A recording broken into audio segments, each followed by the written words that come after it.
After World War II, the mission for justice began. We are the Spy-Fi guys, and this is Operation Finale.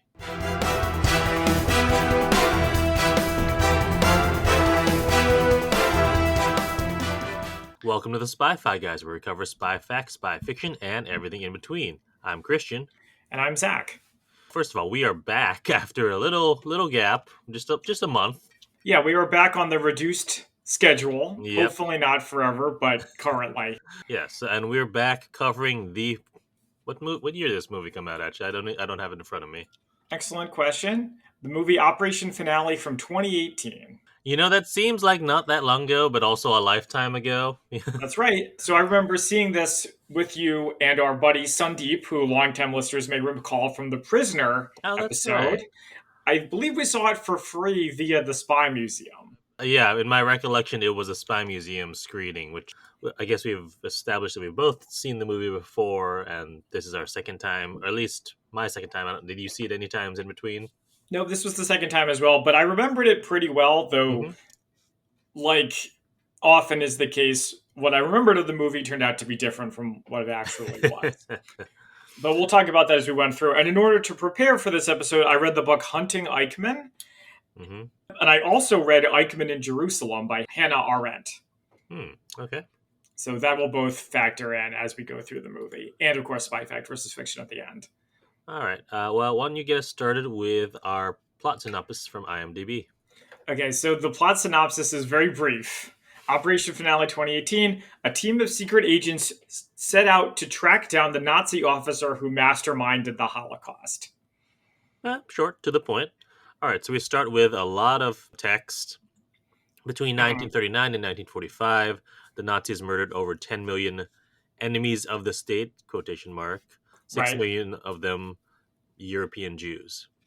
At the end of the war, Hitler, Himmler, and Göring all escaped justice by taking their own lives. The remaining mastermind of the Holocaust vanished and was never brought to trial at Nuremberg. Okay, and already we sort of have issues here about whether Eichmann really was the mastermind of the Holocaust, whether that's actually an accurate way to describe him. Of course, the movie goes through this, but just keep that in mind as we keep going. All right. A decade later, most of the world had stopped wondering what became of the head of the SS Office of Jewish Affairs, Adolf Eichmann. Mm-hmm. So we're brought into focus with the image of a woman, intercut with Oscar Isaac, who is playing Peter Malkin. He's riding a car in uniform. He's got a fake mustache on. Yep. We have a family scene at Christmas. You know, all seems pretty innocent, but then you notice, there's swastikas on books on the shelf. Yeah, they didn't exactly hide it too well. No. This is Austria, 1954. And Malkin claims he's Lieutenant Dalton. And he's British. Very British accent. You know what? Uh-huh. I think this is when I first realized that Oscar Isaac can do like a lot of different accents. And this is, a different British accent than, say, the one he utilizes years later in Moon Knight as I don't remember what his alter in Moon Knight is. Mm-hmm. Yeah, so they grab the husband. He pulls the phone out of the phone cable out of the wall. Apparently, the guy who they grab's wife thinks he was a medic, and then he notices very quickly that they grabbed the wrong guy because there's only 2 children instead of 3. Right. Well, also, I wanted to point out that they switched the books around to hide the swastikas. So you're already kind of like, well... No, they didn't switch them out. They put them in a higher place so they were less able to be seen. Okay, the point is they hid them when they heard the knock at the door. So, I don't know, did you actually buy that he wasn't a Nazi? What do you think? No, I think he's a Nazi. He's just the wrong Nazi. Well, yes, obviously. That is true. But yeah, so Malkin realizes the wrong guy. He hears a gunshot outside, is running, but the other guys in his team don't care. He was a Nazi. He was probably on someone else's list. Someone's list, yeah. Yeah. So we go to an image, or Eichmann speaking to some other Nazis. He's telling a story about how there was someone who was mistaken for him. And this is intercut with images of Jewish families in the Holocaust. Yep. And then we go to a credits scene, which is images of Eichmann typing of his files, maps, and him painting, all intercut with each other, which I thought was a cool. And then also, on the maps, you have all the little markers for all the different concentration camps and red Red lines, string, yeah, tying them all together. i.e., Charlie Day meme.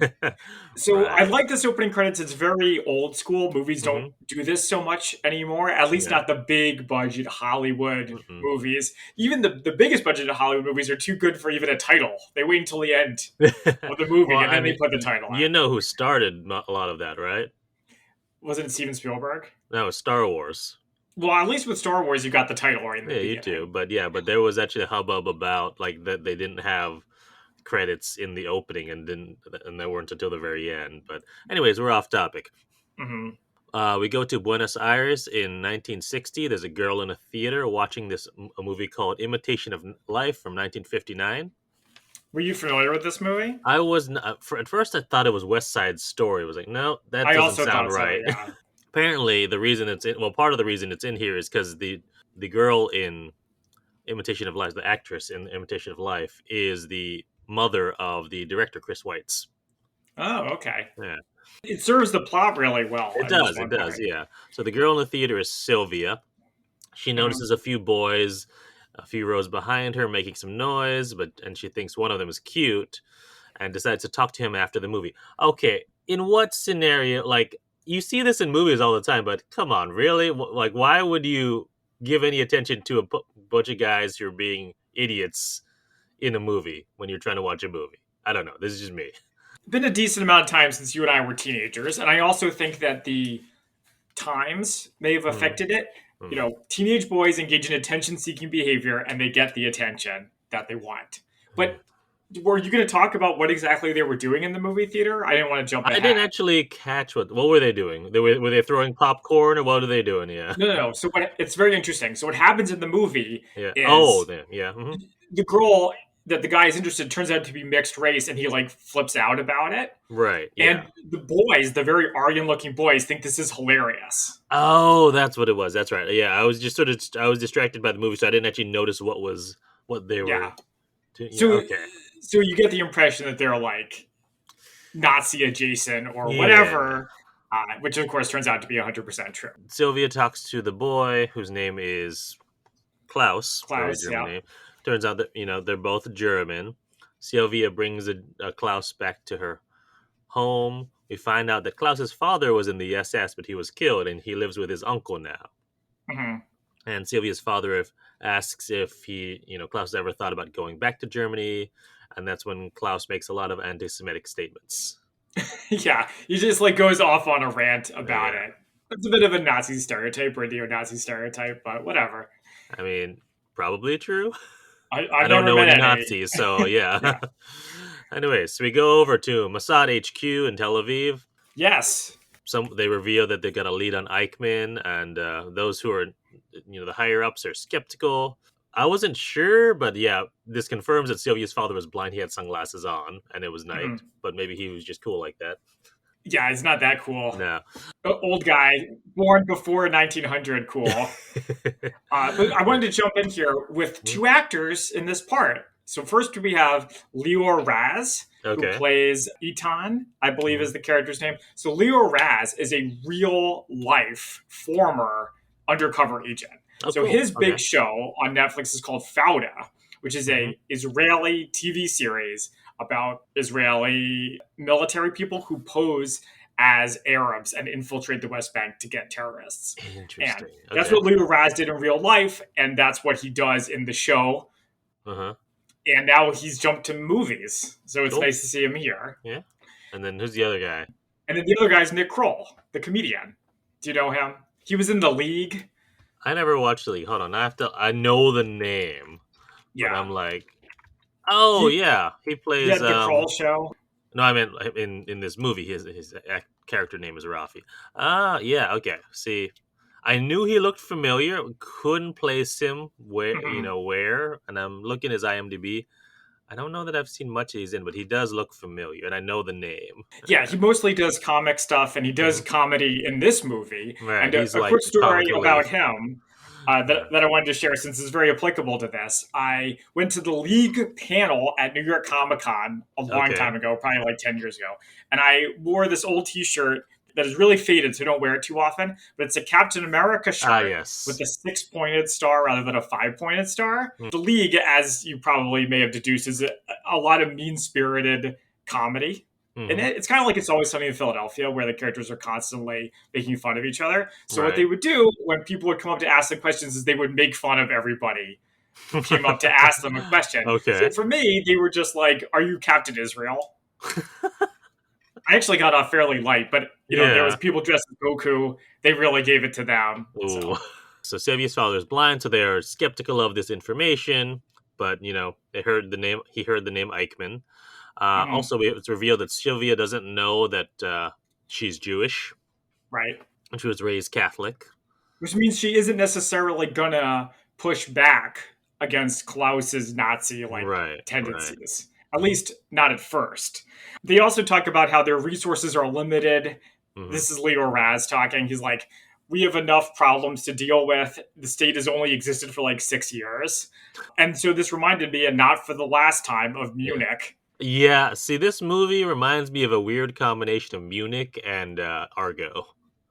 Yeah, I can see that.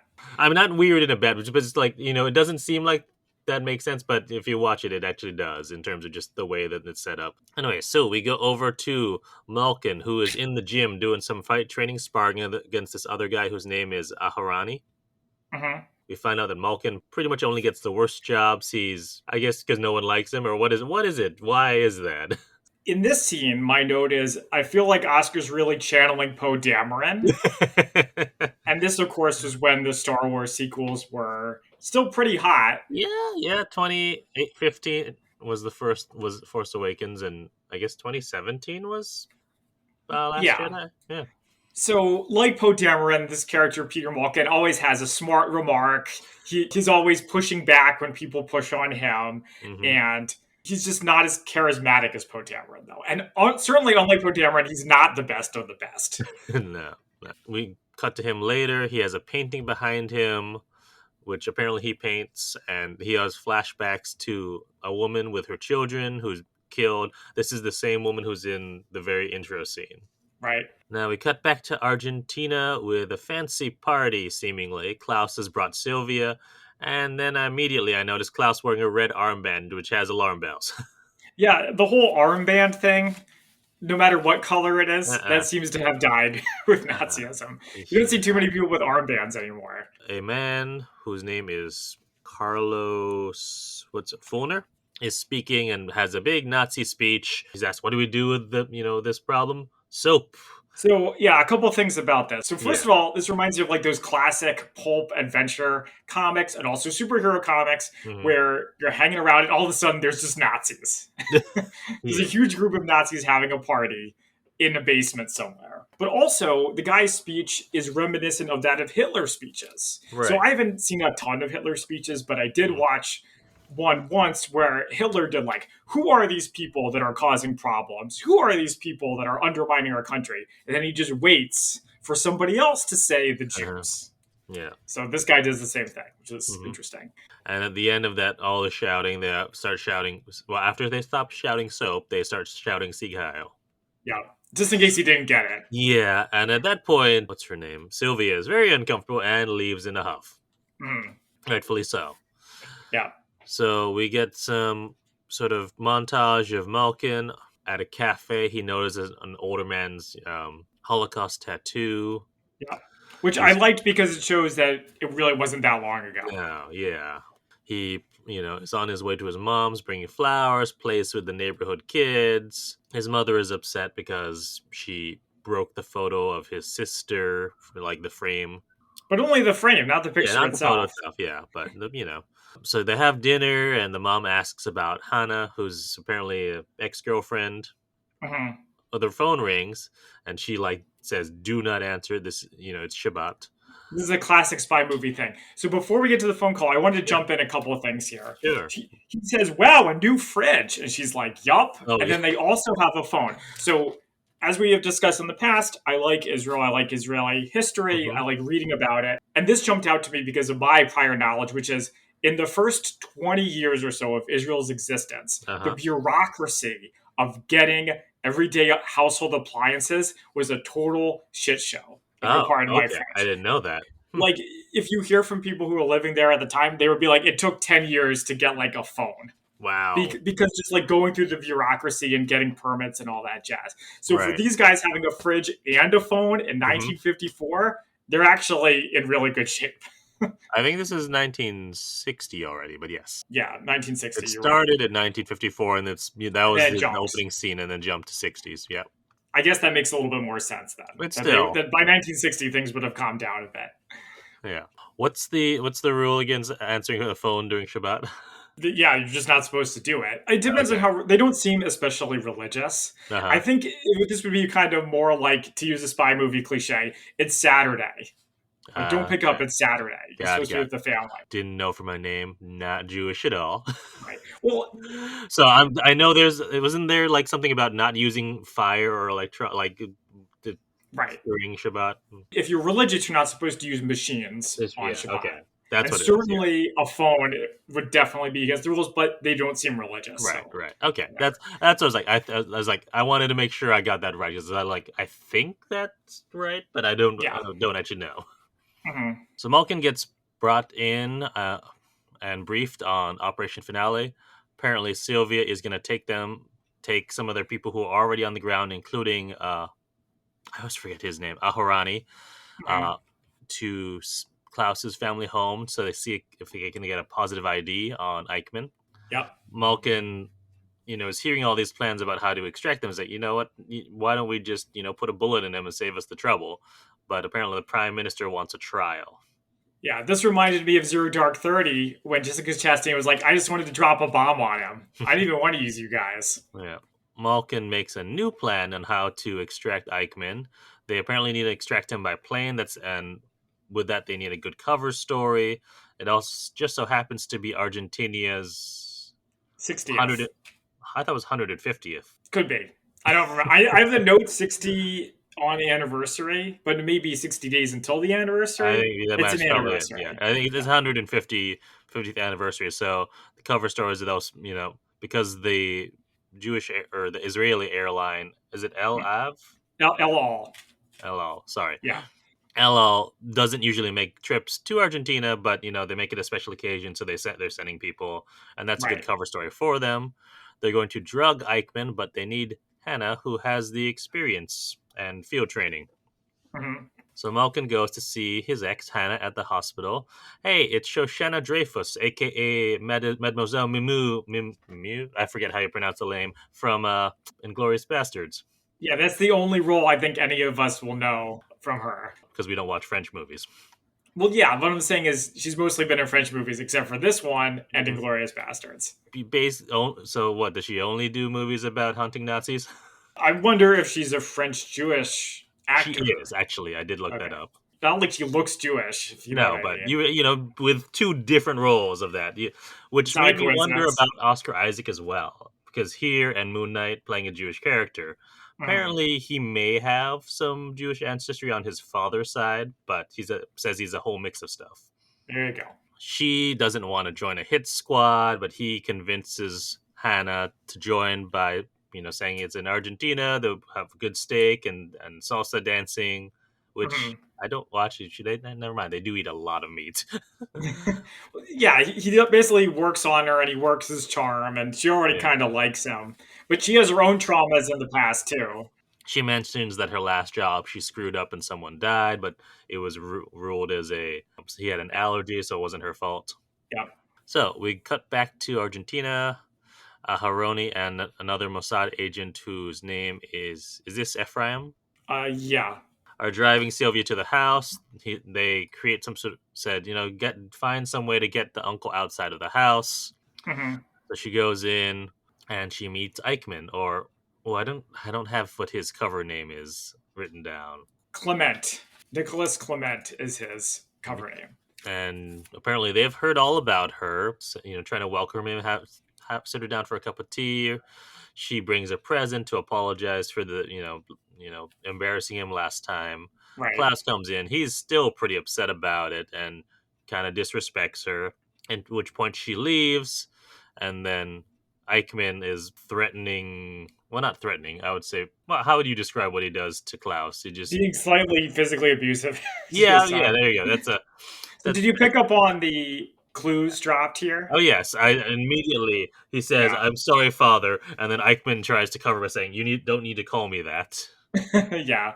And then also when his wife says this year even more so. Oh yeah. I see.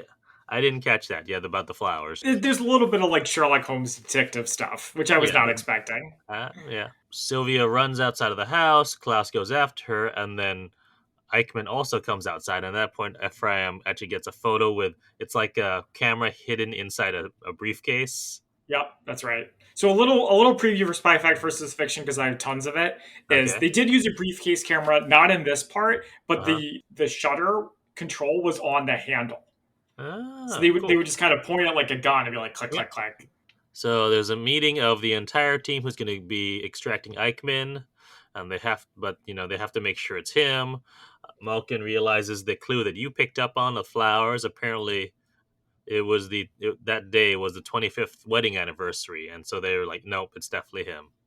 Yeah, which I would not say it's definitely him based on that, but they didn't ask me. Well, there was also, I mean, there was a lot of different things. It was, the name Eichmann, the fact that the son had the name Eichmann, and the Mm. ears Calling him matched was father. what the thing, like the forensic photographers said. Okay, so the ears. So this reminds me of Yes. another movie I watched, a documentary called The Imposter, Okay. which is very good. All right. And I won't tell you everything that happens because it has some twists and turns, but there's a part where they use ears to see if the guy claiming to be this one person is in fact the same person because Mm-hmm. ears are very hard to trick. Like you can disguise yourself, but your Right. ears are not going to change shape. Interesting. Interesting. Yeah.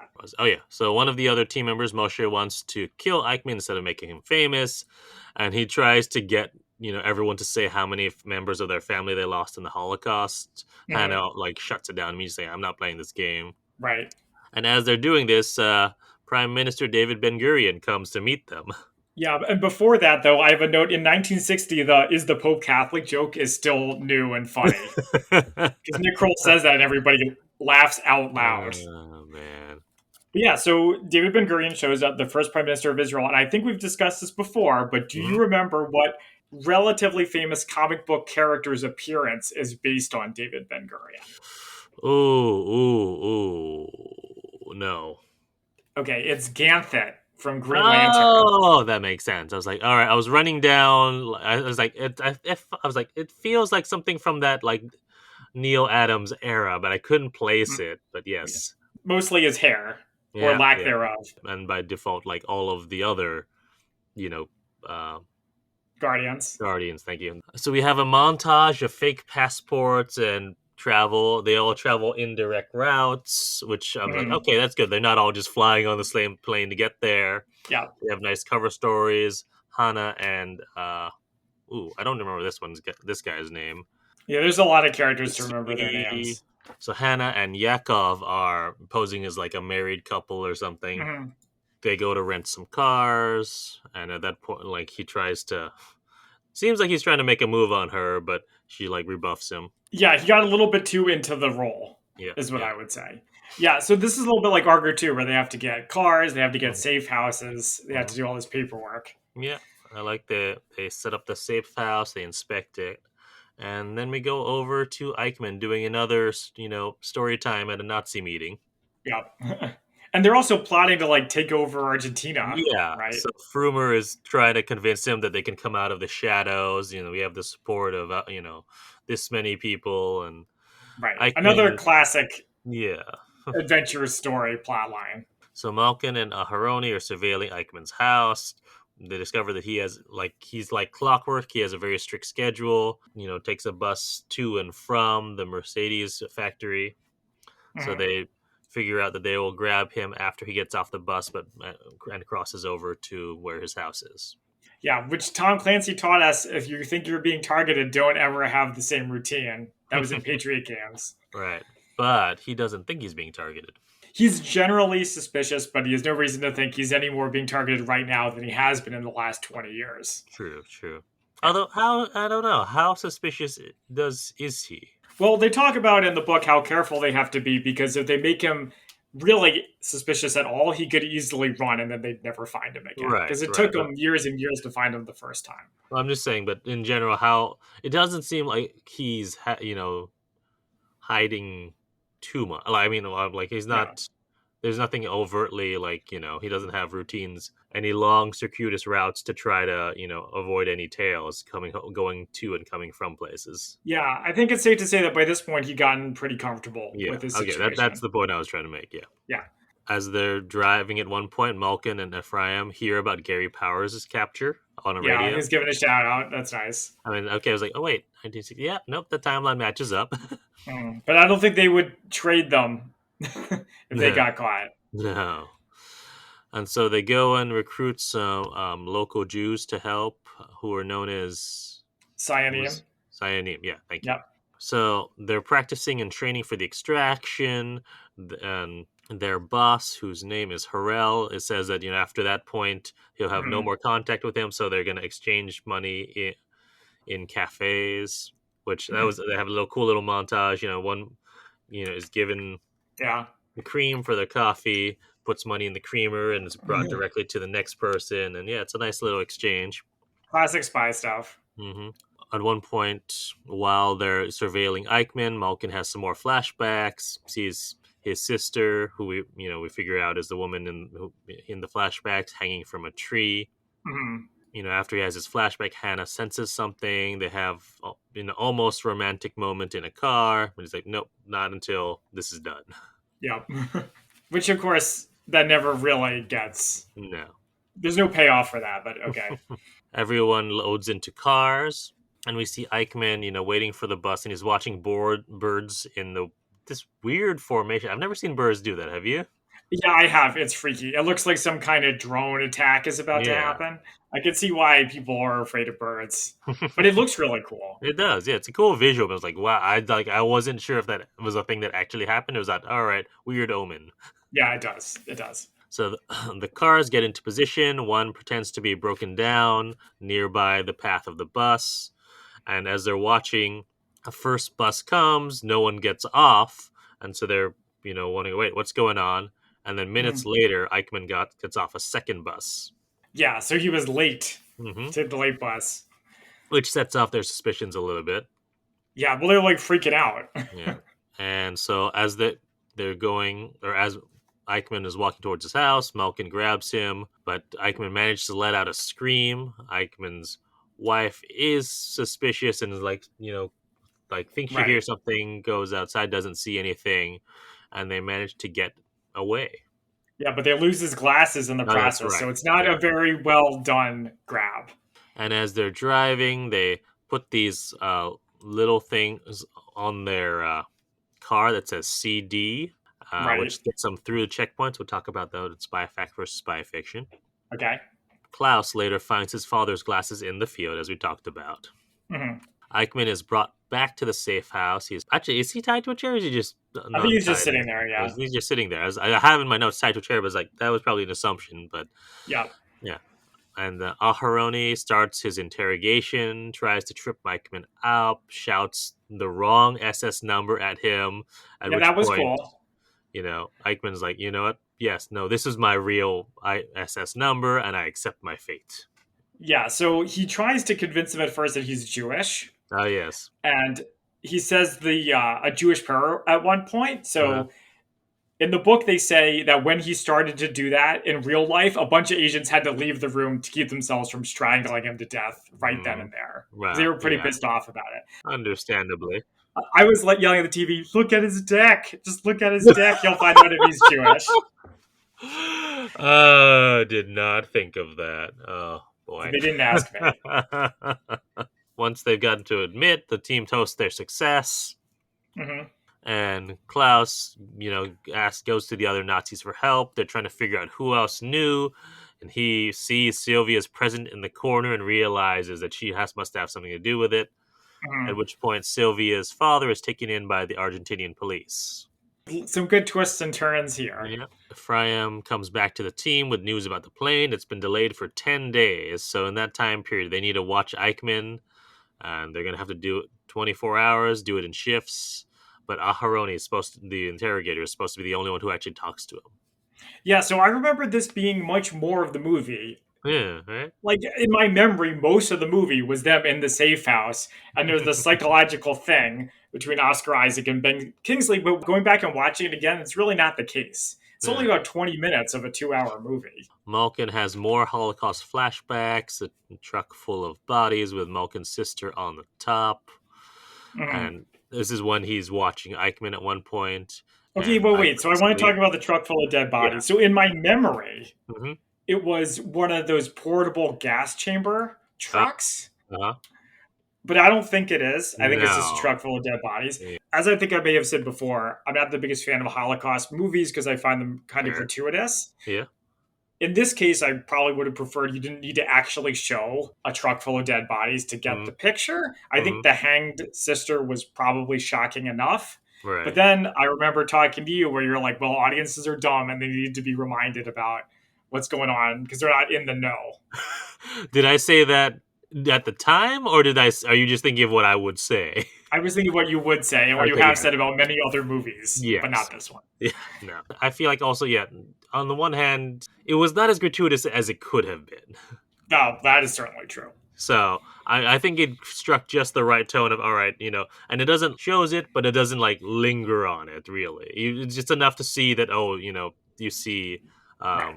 Malkin's sister on the top. Mm-hmm. But yeah, so this up, and he's having this flashback while he's doing one of his shifts to watch Eichmann, and he's like tempted to wake him up, but doesn't, or wake him up or kill him. We're not really sure. Yeah, I interpreted it more as he was tempted to kill him right then and there. Yeah, we find out that the Argentinian police are claiming her father is Joseph Mengele. Which I don't believe that was actually the case. I don't even think they needed to have a pretension to arrest him. Yeah. Mm-hmm. And we find out that El Al is refusing to send the plane unless there's a signed document from Eichmann saying he's coming willingly. Mm-hmm. So they need to get that, and also need to replace his glasses so he can actually see what's in the signed letter. Which they do somehow. Yeah, I was wondering about that. How do they know his prescription? Maybe he knows his prescription, and he's there's no good don't worry explanation about really. Haroni tries to get him a sign. Eichmann, denies the title of the architect of the final solution, and says that we all had our, nicknames and titles to make so gruesome work light. Yeah. Okay. So this is the whole Eichmann in Jerusalem thing. So I'm not going to hold up the discussion too much. Okay. If you're curious about the book, you can check it out. I've also heard that it's since been debunked, but I don't know for sure. That's just in my memory. But what Hannah Arendt argues in it was that Eichmann's reputation as like the mastermind behind the Holocaust is not true. And also, even if it were true, the question of how responsible is he for everything really? Because if he didn't do it, they would have just killed him and got someone else to do it. So the problem is really the system, right? Okay. It's the system that's the problem. And trying to pin it all on this one guy really isn't fair or really accurate. Eichmann talks about in the movie, it's going to be a show trial. Like, I really don't have a chance of being found innocent. Right. And Hannah agrees with him about that. But she also says, well, just being a Nazi that high up, he deserved to die anyway. So it's not like he was ever going to make it out alive. It's just a larger question, almost more philosophy than history, of like how much can you really pin on this one guy? Okay. I mean, he's not Hitler. He's just one of the lieutenants, and not even a particularly high one. As you say, he says he's just a cog in machine. He claims that he was chained to his desk 24 hours a day. But of course, once he's saying all these things, we are shown footage that contradicts that, shows him in the woods, as he's going to see an execution. Yeah, but is it an unreliable narrator? I mean, like, I don't know. Yeah, no, it's exactly what it is. Anyways. Yeah, he did visit the camps at least once. Now, what he saw there, is another story. But, yeah, we'll get to that as more is revealed about the flashbacks that he's having. So Rafi is paying one of the what is the Cyanim? Cyanim, yeah. Money to go buy groceries, and she happens to notice where the money is being hidden in a mirror, which is like in a light fixture. Yeah. Aharoni trades with Malkin to feed Eichmann. That's a weird way to phrase that. So Yeah. let me start that again. It's Aharone's turn to feed Eichmann, but he's just like, no, I can't. Can someone please do it? And so Yeah. Malkin volunteers. Well, he volunteers because he wants to talk to him again. Yeah. Get closer to him. And Eichmann recognizes Malkin's voice and knows that that's the one who grabbed him. And Eichmann asks if his family is safe, and Malkin doesn't answer. Aw, he's nice. He cares about his family. So Fulner tells Klaus that he heard about 2 Jews returning rental cars paid for in US dollars, and says that we'll find them by seeing who has US dollars. Yeah, so this was a good tension, how the net is like closing on them while they're dealing with this problem of getting him to sign. So Malkin thinks that he can make Eichmann sign, says appeal to his ego, and Aharoni scoffs at him, says, you do your job and I'll do mine. Yeah. And at one point, Eichmann has to use the bathroom, and so he's, sitting there as they're, still with his, taped up goggles on, so he can't see anything. Yeah. Tells a what was this story? This was about. I didn't quite. It was some kind of joke about the perfect Nazi is as blonde as Hitler and taller than this other guy. Not or is that this part. It was part? the story about him and his father and how he needed to shit somewhere. Oh, I don't remember that. Yeah, that's apparently. Yeah, he was telling that as he's taking a crap. Right. Well, the point is he seems all nice. So they're doing this thing in the movie, which is not really based in reality, where he's doing this Hannibal Lecter thing where he seems all nice, but deep down he's a monster, and he's revealed to be a monster later. Anyways, once he's back in the room, Malkin tells him that his family. He asks again about his family and says, "Yes, your family is safe." And we see that Klaus and the Nazis have a sketch of Ephraim. So, like you said, the net is closing in. Right. And Moshe is angry about having to feed and care for Eichmann. It's his shift next, but Malkin says, no, you're too angry, so I'll take your shift instead. Yeah, they're feeling the pressure. They're feeling the strain of days and days and days. Pretty well done. Yeah. So when he goes to take his shift, Malkin takes off Eichmann's blindfold, starts talking to him, asks him why he won't sign, trying to appeal to his ego. Also, gives him a cigarette and gives him a shave. And as he's doing so, asks about if he really called, the concentration camps, the liquidation machines. And then Eichmann tries to claim that he tried to get Jews out of the country, send them to Madagascar. Right. Which is there any truth in that? Well, I was hoping you would look at for Spy Fact versus Fiction. But so what I recall from my memory, this is my memory, is there were various schemes in the early days of Nazi Germany to get the Jews just to leave Germany and Europe instead of killing them. So there were various schemes to accomplish that, some of which were done with early Zionists to get them moved to Israel. He mentions trucks for lives with this guy named Dr. Castor. But the problem, as I think Eichmann says in the movie, is that no country wanted to take them. I'll let that hang there. Malkin tells Hannah that he spoke with Eichmann. She tries to counter that everything Eichmann had said about, everyone being animals, and tells Malkin to, keep your distance. But of course, Malkin ignores this, and next scene we see him is he's helping Eichmann with exercises. They're listening to music. Yeah, Clarice, don't let him take you in, Clarice. Eichmann wants to know more about Malkin, and Malkin says, "You can know everything about me, anything you want, after you sign." Yeah. He says, "All right, well, how about tell me your name in exchange for consideration of my terms?" It's left hanging on whether or not he actually does. So yeah, that is also kind of Hannibal. I know I keep bringing it up, but it is kind of Hannibal Lecter-ish. Yeah. So Harel tells them that they're running out of time and they really need to get him to sign.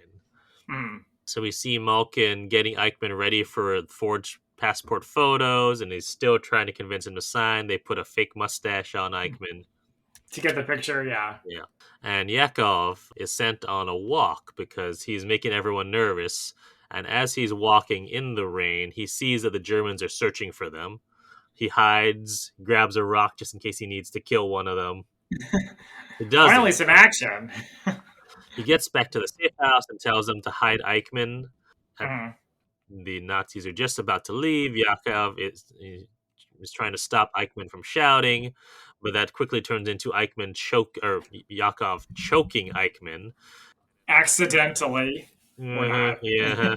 Eichmann calls out, Malkin's name, and everyone Mhm. figures out that Eichmann knows Malkin's name and has been talking to him and giving him cigarettes. Oh my gosh, so much arguing. Malkin still thinks that he can get him to sign, and Hannah convinces Harrell to just at least let him try. And Harrell's like, all right, we have literally no other options. Right. So Malkin talks to Eichmann, gives him a drink. Eichmann's trying to find out who Malkin lost. He shows Mhm. Eichmann a photo of his sister Fruma, who had 3 children who were killed as well. Right. They have this whole back and forth about. Well, actually, I'm trying to remember now what the back and forth is. Okay, so I remember this because it's interesting. So Yeah. he's like, Eichmann, you kill people indiscriminately. And Oh, Eichmann's yeah, like, this oh, one. yeah, well, your country has nuclear bombs and they kill indiscriminately too, even though you've never used them. So it's not really the same thing. That's all I got. He also says that he wants to see his wife again. Eichmann does, and Malkin promises if you sign, then I will make it sure that you will see her again, and that's what convinces him to sign. Though Yep. I always thought it was kind of funny. It's like, yeah, you can see her again once you're in prison. Ooh. I never said when. Right. So the rest of the team are waiting in the living room of the safe house. Hannah goes to congratulate Malkin. Yeah, it's this big hero moment. Hmm. And Eichmann has, another flashback. This time showing more of it. He's in the flashback. There's a woman holding up a child. Mm, Seemingly asking Eichmann to save the child. And then you don't see them getting shot, but you see the blood splatter on his uniform. yeah, I didn't like this whole part. I thought it was really excessive, but that's Mhm. me. So we now see Graciela Cyanim, who has stolen the money Mm, and is trying to exchange the US dollars for pesos. And we see that she's captured and tortured. right. By the Argentinian Nazis. Yep. And Klaus and Fulner arrive, and Klaus gets her to talk, and she tells him where the safe house is. Yeah, he's the good cop, Klaus Mhm. is. So the team are packing up the safe house. Hannah is giving Eichmann the sedative. As he's getting the sedative, Malkin is also there, and Eichmann is telling a story about 5,000 Jews in a pit and about a woman in the pit begging to save her child. And we have the flashback again, but now it shows Fruma, Mm, Malkin's sister, as the woman trying to, right. save her child, which it wasn't before. I actually went back and said, wait, was that Fruma the first time? No, it was not. It was some other woman. Nope. She died differently, Yeah. we saw. But really, he's just trying to get a rise out of Malkin, and Malkin is getting so pissed off and wanting to strangle Eichmann that he's trying to get Hannah to leave the room, but It was doesn't really leave. weird. This is like him going full evil. And I didn't understand why. Was it just to try to get Malkin to kill him? So he didn't have No, to it's face just trying to trial? get a rise out of him. Now, okay, all right, he's resigned to his fate, but that doesn't mean he can't mess with them in the process. It's Yeah, but why did he wait so long to start messing with him then? because now that he's gotten his guard down, he has all the information he needs to mess with him. I guess so. I wondered, this is my theory, is that he Okay. seemed too sympathetic for most of the movie. So you need to remind the audience that no, he's really a terrible person. Yeah, exactly. Well, that's why I thought it would be interesting. And I know the movie is not a philosophical movie Hmm. like Eggman in Jerusalem, but it would have been quite interesting if they had him seem totally sympathetic the entire time, but in the back of your mind that he is in fact a Nazi. I don't know that would have worked for a movie. It would have been interesting. Yeah. But I I don't think know. they just threw this in at the end so that you're less sympathetic to him. Because Ben Maybe. Kingsley did too good of a job portraying him, I guess. Yeah. So they leave the safe house dressed as El Al pilots. They see the Nazis coming and have to get out through the back. Close call, yeah. They hotwire a car, but they have to leave 2 men behind since they can't all fit in the car. Mm, Klaus enters the safe house and the room and sees his father's bed. And Harrell and the El Al pilot on the plane are waiting for the team. They're at a checkpoint when Eichmann starts to stir. yeah. Hannah gives him some more sedative as he's stirring. They claim that he had too much. To Ooh, I don't drink, know. I think. Or this is something specific. Ferner, I think. Yeah. Oh, okay. Right as they pass the security checkpoint, the security guard recognizes Ephraim from the sketch and calls Fulner. And that same security guard takes their landing permit. Yeah. from the air traffic control tower. Yeah, so this is all very exciting, very reminiscent of Argo. Hmm. Where just Yeah. got to get the plane out. As they're on the plane, Malkin is apologizing to Hannah, but he's like, we'll talk more up in the air. Hmm. As they're going back to their seats, Malkin notices that the engines have stopped. Have to make a stopover somewhere, and they've filed their landing permit, but it's now gone missing, which is suspicious. Guard like sabotaged them. We learned because he's Yeah, in on yeah, it. I know, but for them, they don't know that. Yeah, this is exciting. Yeah. That's good. So they have to run the permit over to the air traffic control tower. Malkin volunteers, runs up the stairs. They said, okay, they can go. Now, or the next slot, it's been 15 minutes. And as this is happening, Malkin can see the Nazis coming up to the plane. So he says, nope, go now. Yeah. I'll get out of there another way. So I remember this was a criticism at the time of the Yeah. movie that there's this very dramatic moment where they leave him behind, but then he's just fine. Well, I mean, he's a spy. He can figure out his own way home. Yeah, I know, but it's not a big sacrifice then for him. I mean, it's supposed to be dramatic, but it doesn't necessarily need to. I mean, we also have the moment of the sacrifice of the other two guys, who Right. Who just one catch of them up is later. Aharoni, but we just never see them again either. Yeah, well, they're fine. Yeah, I assume so too. So I wasn't really necessarily worried about him. I was just it's more of a dramatic tension. Right. But yeah, so the Nazis are stopped at the gate, and Klaus tries to get through with a gun, doesn't. Yeah, Klaus is really into it. I mean, I guess it is his father slash Yeah. uncle on the plane. Mm-hmm. Malkin sees the plane take off, and as they're in the air, the team on board has sighs of relief, and one of the flight attendants, you see him sort of having tears, and Yep. you can see his Holocaust tattoo. Mm-hmm. So you get a little voiceover about Eichmann, being brought to Israel. We see that Sylvia's father is released, and Rafi is watching as they return home. Mm-hmm. Klaus, he grabs a Nazi flag seemingly out of storage and just, climbs up onto his roof and puts it up there next to the Argentinian flag. Yeah, I think there was some kind of indication that, like, oh, we're not going to stop. Mm-hmm. I don't think it's based in real life, though, Mm-hmm. based on what I recall of the book. Yeah. We see Eichmann in his cell and his wife coming to visit. So it means that Malkin kept his promise. Right. And we see Malkin at the trial of Eichmann. When there's this big line to get in, he doesn't have tickets. He just shows his ID. Right. And like, all right, They're back wearing in the these line. really ugly 60s suits, especially Rafi, aka Nick Kroll, looks really bad. No, I actually like the look of Oscar Isaac's suit. Okay, what about Nick Kroll's? All right, I'm waiting for Nick Kroll. It's fine. It's just the '60s cut. Yeah. It doesn't look terrible. Okay, fine. I don't know what you're seeing. I'm very curious now. They go in. They're showing photos and film from the Holocaust with Eichmann watching it behind a glass box. Yep.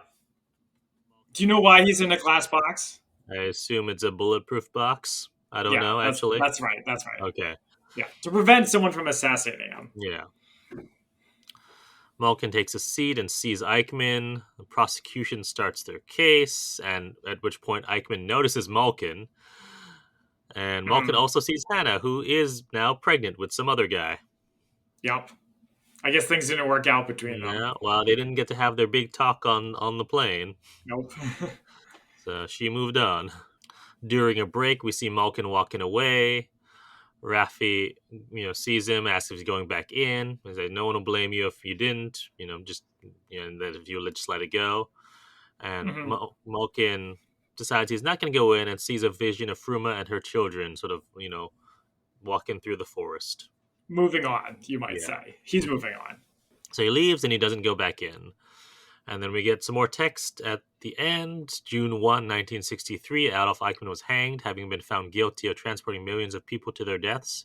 He was cremated in an oven built for the occasion, and his ashes were spread in the sea, so he might have no final place of rest. The trial was televised globally. It was the first time that eyewitness testimony of the Holocaust was seen by the world. Malkin kept the mission secret from his mother until she lay on her deathbed. She said, "I knew you wouldn't forget Fruma." Peter Malkin died in 2005, survived by his wife and children. So he did become a family guy, Yeah. family man, which they talked about earlier in the movie. Yeah. And with that, our movie ends. All right. Okay, so I have a lot of spy fact versus fiction if you want to go first. Sure. So one of the things I have first is the medication used to drug him was haloperidol, with this from WebMD. It's actually used to treat certain mental mood disorders such as schizophrenia and psychoaffective disorders. Medicine actually helps you think more clearly, feel less nervous, and take part in everyday life, but presumably in higher doses, it will also act Right. to sedate you. It's a primitive 1960s knockout. Yeah. Speaking of Hannah, she is a fictional character who is modeled after Yona Elian, who is an Israeli anesthesiologist and Holocaust survivor, who was the one who actually sedated Eichmann during the operation. And this is from Wikipedia. But there was a mention of her, well, Hannah in the movie, but Yona in real life, saying that, she got someone killed in the movie. So this was based on a real life event where in 1954, Elian, who was a civilian anesthesiologist, was recruited to sedate a Israeli officer accused of espionage, whose name was Alexander Israel. When I was reading, I was like, wait, that doesn't make sense. Yeah, It's confusing because Israel being his last name. Anyway, so Yona was recruited to sedate Israel for a flight out of Rome, but the drugs inadvertently killed him. Okay, I was wondering what they were referring to in that part. Yeah, it was a reference to this incident in the real life with Yona Elian. By the way, that is why Israel, the country's official name, is the State of Israel. And that's because to avoid getting mixed up with like Israel, the biblical character, or the land of Israel, or Israel Kamawui, the Hawaiian ukulele player. Kamaka Viva Ole. Thank you. Oh, man. So this is from Wikipedia. So the synonym, the name that I kept forgetting how to pronounce, are synonym or scion in Hebrew means helpers or assistants.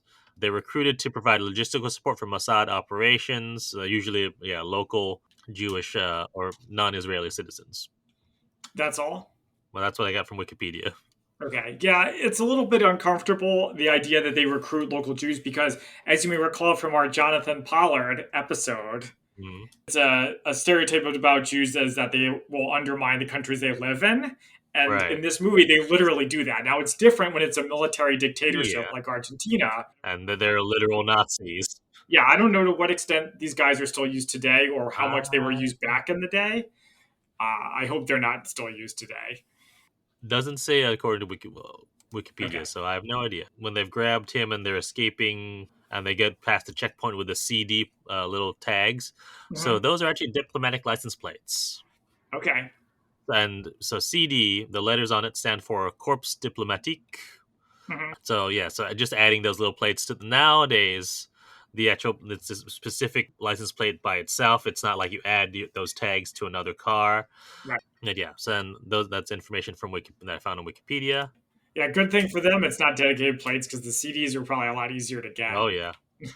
And that's what I've got. So what do you have? Okay, so I have quite a bit. Mostly, actually, I think it's entirely from Hunting Eichmann, How a Band of Survivors and a Young Spy Agency Chased Down the World's Most Notorious Nazi by Neil Bascom. Okay, so before the movie begins, there were a lot of attempts to find Eichmann, and a lot of them led nowhere. Like, it just led down an empty trail, and they lost the trail again. So do you know Simon Wiesenthal? No. Do you know who that is? Okay, so he's a famous Nazi hunter, Holocaust survivor, and there's a agency called the Simon Wiesenthal Center today that is anti-Semitism, anti-racism. But anyway, so he searched for Eichmann for years. And there's a couple of funny stories from that. So one time, he was sitting in his apartment looking at his list of names of people he still needed to find, and he underscored the name Eichmann because he learned about his role. So Weisenthal's landlady entered to clean the room. She looked over her shoulder and said, "Hey, Eichmann. Oh, that must be the SS General Eichmann who was in command of the Jews. Do you know that his parents live on this street, just a few houses along at number 32? Wow.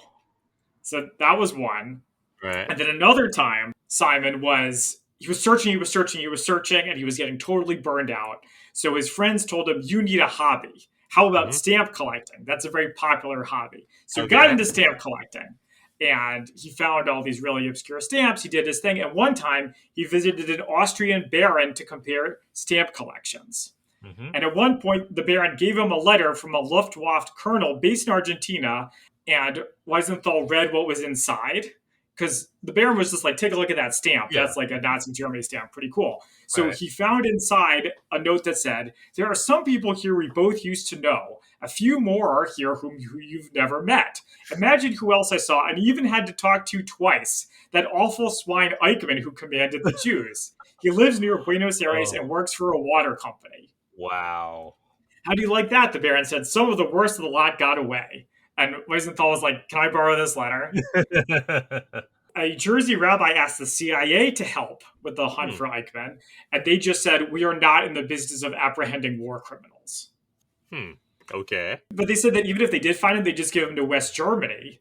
But West Germany didn't want to put him on trial because they were highly placed ex-Nazis in the current West German government.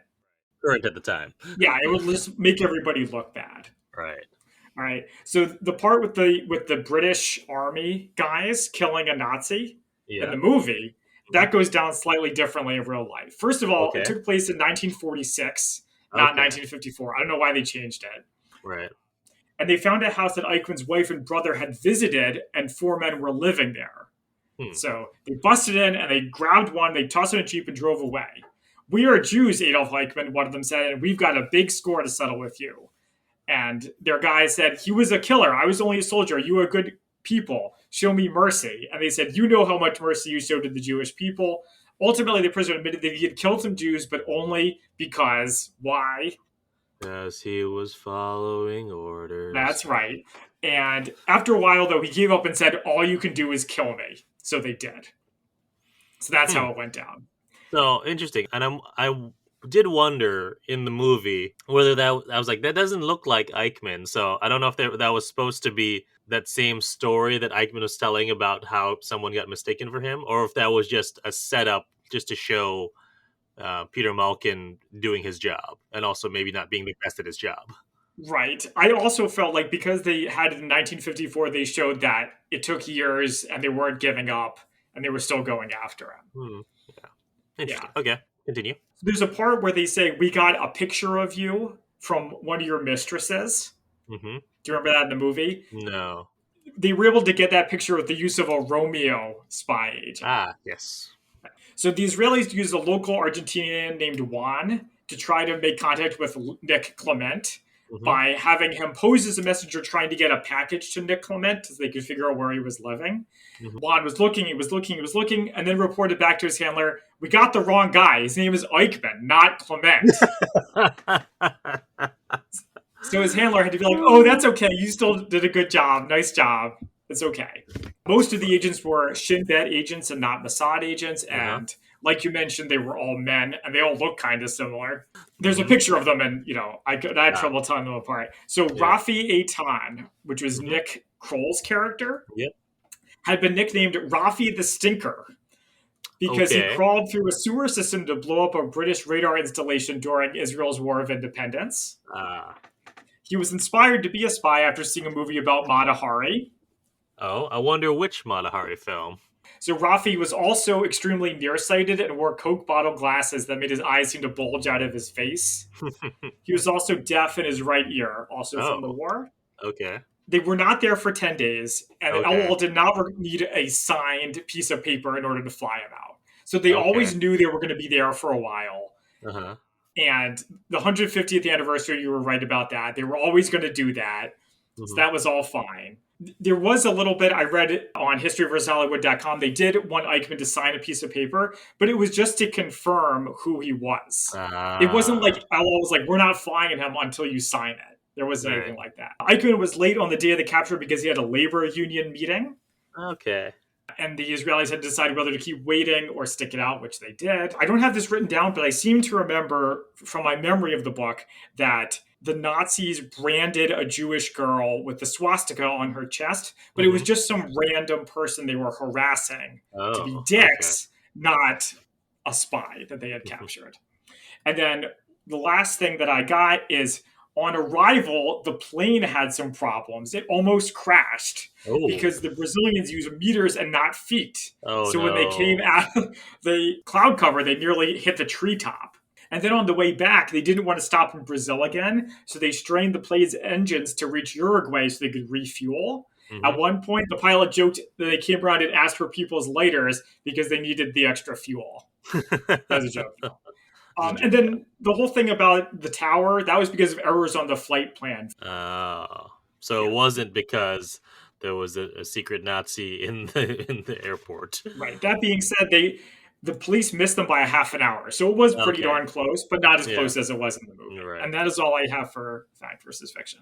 All right. So that's spy fact versus spy fiction. Why don't we go into some favorite quotes? I'll go first. Yeah, this wasn't the most quotable movie, but there are a lot of good, a lot of jokes that I found for funny. I was like, can I get away with telling Jewish jokes? I don't think so. Well, take a look and let's see. Well, I picked the ones that were basically not. So I did have to be the perfect Nazi, you have to be as slim as Goring, as tall as Goebbels, and as blonde as Hitler. Yep. Lift is an Arab cheese. Is it? I didn't ask to see its papers. That, I think, was a little bit of a shot at the Israeli government, probably. And then history only remembers the tall people. What about Napoleon? Who? Yeah, exactly. Yeah. Yes, Nick Kroll got a lot of the good ones. Yeah. I also has someone broken the bad news to her yet about Sylvia being Jewish? Yeah. Someone says to Peter Malkin, not everyone's as emotionally balanced as you are. Someone says about Peter Malkin, he lets everyone down. So the whole thing with Malkin's character was a lot of telling and not showing, unfortunately. Yeah, I think that's why that first scene was there. It was supposed to show us that he's not the best at his job, but it didn't do it well enough. You didn't have enough. You have one thing of it. You don't have a whole thing of it. Yeah, so, yeah, it's tough for these ones that are based on a true story to do character stuff because they are real people and it gets messy. Yeah. I like to accept my fate, and then finally, that steak better be good. If I have. All right, so now it is time for our ratings on a scale of 1 to 10 martinis, 1 being Avengers 1997 and 10 being even better than Taken or No Time to Die. How would we rate Operation Finale? All right, you want to go first? Sure. So it's more accurate than I remembered having read the book. So that was pretty darn good. I was impressed. I was constantly like, oh, they did this. Oh, they did this. Oh, they did this. That's neat. But they have the Argo problem where a spy operation that went really well, they had to fluff it. Yeah, they have to add more tension. Yeah, exactly. So it was pretty good. And it wasn't great. I do like Israel stuff, so that pushes up slightly. I will give it a 6.5 out of 10. All right. Yeah, I think I'm right there with you. Like, I remember enjoying it, the machinations of it when I watched it the first time. Second time, I had a memory of what was happened, but I was like, I knew they got Eichmann out, but the whole process of it, I couldn't remember all of the details. And, the fact that you said it's mostly accurate, there's some inaccuracies there. Mm-hmm. Yeah, I'm going to give it, I'm just slightly higher than you. I'm going to give it 7 out of 10 martinis. Okay, yeah. We seem to think it was pretty good to okay. Alrighty, and with that ends our coverage of Operation Finale. Anything else you want to talk about? Nope, that's all. Thank you all for joining us. You can find us on social media at the Spy-Fi Guys on Facebook, Twitter, and Instagram. Until next time, I'm Christian. And I'm Zach. And we are the Spy-Fi Guys signing off.